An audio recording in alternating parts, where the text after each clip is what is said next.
Hello students. अभी तक हम लोगों ने देखा था कंपनी सेक्रेटरी के क्वालिटीज़ एंड क्वालिफिकेशन। क्लियर? वापस एक बार रिवाइज कर लेते हैं हम लोग कि क्वालिटीज़ में आपको टोटल 12 दिए हुए हैं, लेकिन ये क्वेश्चन आपको 5 मार्क में आएगा एग्ज़ाम में, तो आपको मैक्सिमम 10 लिखने हैं। क्लियर? आपको क्योंकि एक क्वालिटीज़ का 0.5 मार्क होता है, इसलिए आपको 10 कंपलसरी लिखने ही है। प्लस क्वालिफिकेशन भी 5 मार्क का आने वाला है, तो उसमें भी आपको मिनिमम 8 लिखने हैं।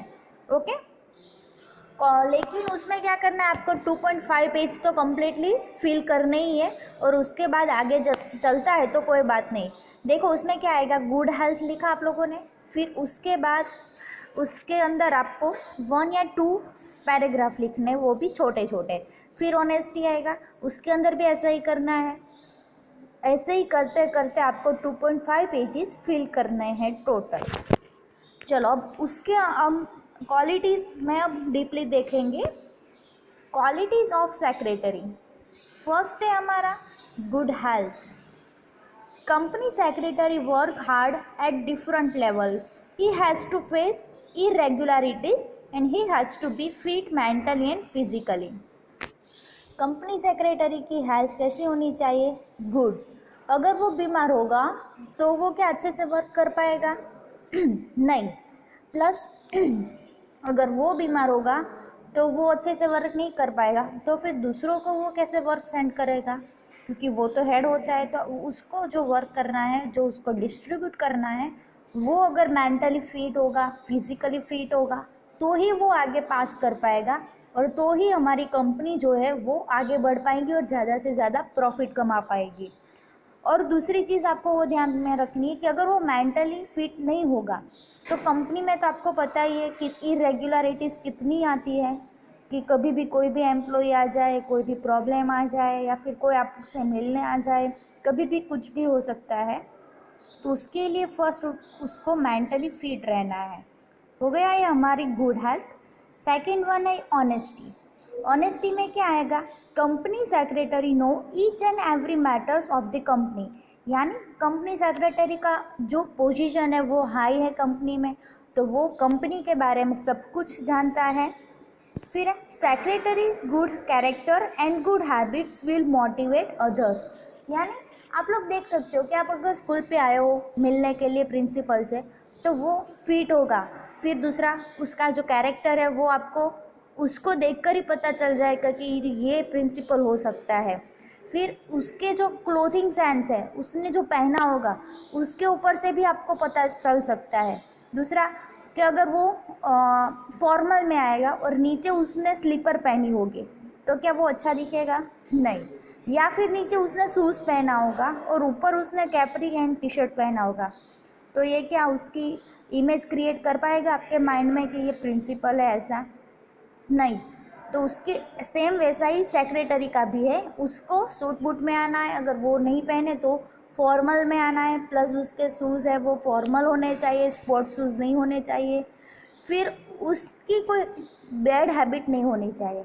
जैसे कि आप लोग देख लो, प्रिंसिपल से मिलने के लिए आए हो और प्रिंसिपल के मुंह में मसाला होगा, वो ऐसे बोलेगा, मुंह में मसाला होगा तो वो ठीक से बोल भी नहीं पाएगा, तो क्या ऐसा प्रिंसिपल होगा तो आपको इस स्कूल में आना पसंद करोगे आप लोग?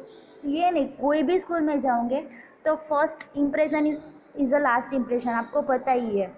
तो उसको देखकर ही आप आगे बढ़ते हो, वहाँ के टीचर्स कैसे हैं, उन लोगों को देखकर उन लोगों का बिहेवियर आप लोग देखोगे, और फिर वहाँ पे जाके आप एडमिशन लोगे।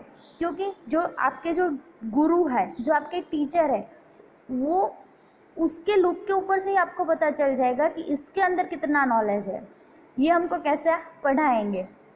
90% आपको ऐसे ही पता चलता है। तो बस सेम वैसा है कि कंपनी के अंदर जब भी आओगे, सेक्रेटरी से मिलोगे, तो कंपनी की पूरी इमेज आपको सेक्रेटरी क्रिएट करता है, लेकिन आपके सामने तो सेक्रेटरी बैठा है, आप उसको देख रहे हो, उसके बिहेवियर के ऊपर से ही आपको पता चलेगा कि ये सेक्रेटरी राइट बोल रहा है कि रॉन्ग। जो हमको कंपनी के बारे में बता रहा है वो राइट है कि रॉन्ग है, क्योंकि उसके ऊपर से ही आपको सब कुछ पता चल जाएगा। फिर उसका थर्ड वन है अट्रैक्टिव पर्सनालिटी।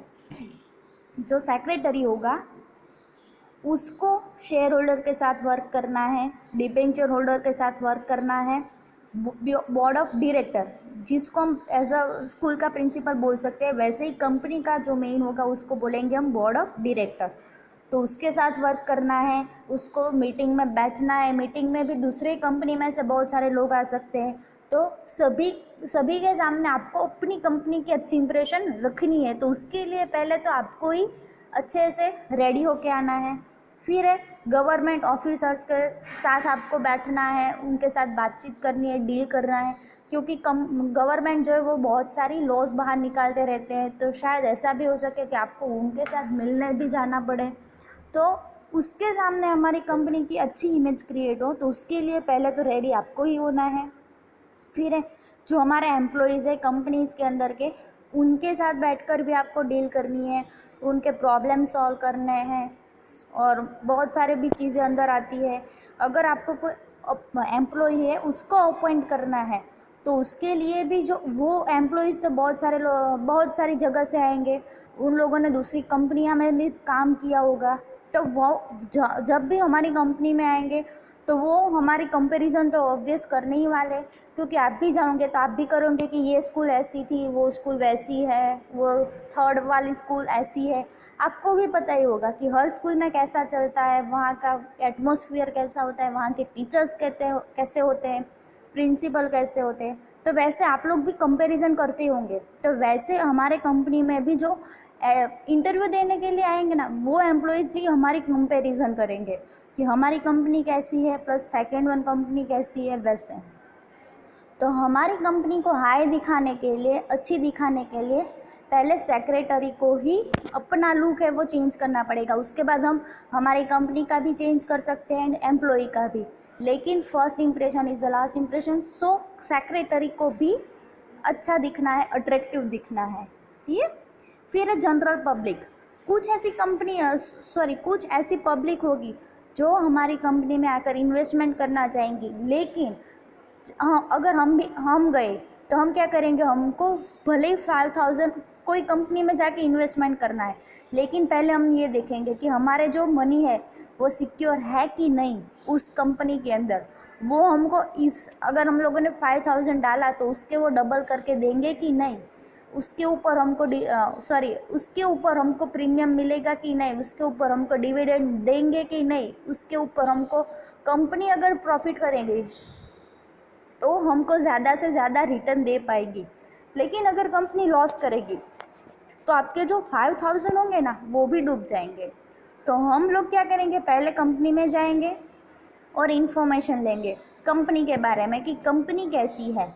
वैसे ही सेम आप स्कूल में जाओगे और करोगे। पहले एडमिशन लेने से पहले आप क्या करोगे, वहाँ पे जाके देखोगे कि वहाँ के टीचर्स कैसे हैं, वहाँ वो लोग कैसे पढ़ाते हैं, कितनी एग्ज़ाम लेते हैं, वो सब कुछ। और उसके बाद आप फ़ी पे करोगे। ऐसे आप एक स्कूल में नहीं जाओगे, बहुत सारे स्कूल में जाओगे, कंपैरिजन करोगे और फिर उसके बाद आप फ़ी पे करोगे। तो सेम ऐसा कंपनी में है कि आप पहले कंपनी में जाओगे, कंपनी के बारे में इंफॉर्मेशन लोगे और उसके बाद उसमें जाके आप इन्वेस्टमेंट करोगे। तो ऐसे ही सेक्रेटरी को, ऐसे बहुत सारी जनरल पब्लिक होती है, उनसे मिलना होता है। तो उसके लिए भी सेक्रेटरी को पहले रेडी रहना पड़ेगा और ख़ुद की पर्सनालिटी है वो ऐसी अट्रैक्टिव रखनी है कि कोई भी पीपल आए तो उसको ऐसा ही लगे कि नहीं, हमको कहीं पे भी इन्वेस्टमेंट नहीं करना है, इस कंपनी में ही करना है। क्लियर। फिर है बैंक। आपको पता ही है जो मनी के ट्रांजैक्शंस होते हैं वो हर रोज़ होने ही वाले हैं, और एक दो नहीं होंगे, बहुत सारे होंगे, क्योंकि कंपनी तो छोटी नहीं होगी। तो ऐसे बहुत सारे ट्रांजैक्शंस हो गए, तो हमको बैंक में जाके डील भी करनी है कि अगर हम कंपनी में बैठे आपको पैसे सेंड कर ले तो आप इतना ऐसा करोगे वैसा करोगे, या फिर कभी कभी ऐसा होगा कि आपको फिज़िकली बैंक में जाके भी मैनेजर से बातचीत करनी होगी। तो फिर उसके लिए कौन जाएगा, सेक्रेटरी। तो उसके लिए भी उसकी पर्सनालिटी अच्छी होनी चाहिए। फिर एक गवर्नमेंट डिपार्टमेंट, जो मैंने बोला लॉज वाला, वैसे ही कि लॉज के बारे में आपको कहीं पे भी जाना पड़े, या फिर ऐसा हो कंपनी के रिलेटेड, कंपनी के लैंड के रिलेटेड, या कंपनी में अगर आपको ज़्यादा मशीन्स लगवाने तो उसकी परमिशन लेनी जानी है, कुछ भी हो सकता है। तो आपको गवर्नमेंट